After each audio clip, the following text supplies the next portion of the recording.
Guys, ఈరోజు ఒక కొత్త టాపిక్.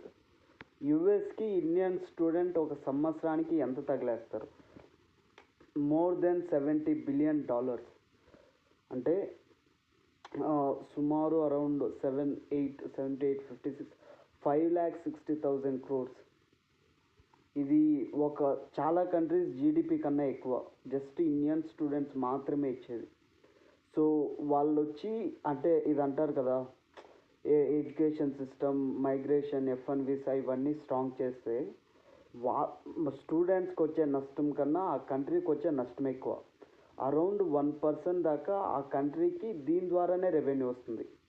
అంటే 1% పిల్లాట్లు కాదు ఇది.